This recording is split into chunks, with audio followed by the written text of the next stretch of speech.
नमस्कार मित्रांनो, व्हिडिओ बनवण्याचे कारण की सकाळी एक उबरचं भाडं पडलं होतं निगडी चौकातून. जस्ट जायला 2 मिनिट दाखवत होतं. त्याच्या अगोदर मी त्यांना कॉल केला की ते म्हटले की ते गॅस एजन्सीजवळ उभे आहे या म्हणून.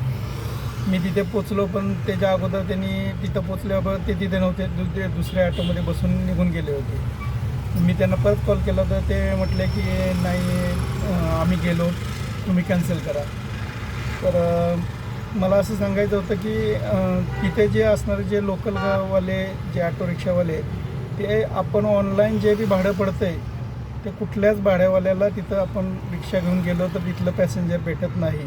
ते जबरदस्तीने ते 15-20 जणांचा ग्रुप आहे, तिथे कोणाला ते जातात आणि ते भाड्यावाल्या जे राईड बुक केला आहे त्याला विचारतात की कुठलं भाडं आहे, आणि ते भाडं जिथलं असेल ते तेवढ्या पैशामध्ये ते स्वतः त्यांना जबरदस्ती करतात, रिक्षामध्ये बसवतात आणि घेऊन जातात.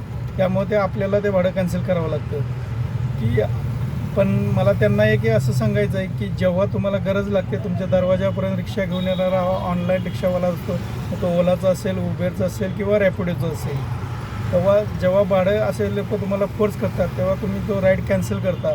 तेव्हा थोडा विचार करत जावा की ती व्यक्ती तुमच्यासाठी तिथं थांबलेली असते, ती व्यक्ती तुमच्यासाठी तिथं आलेली असते आणि तुम्ही तिथे येत असताना तुम्ही राईड कॅन्सल करताय. हा थोडा विचार करण्यासारखी गोष्ट आहे. धन्यवाद मित्रांनो.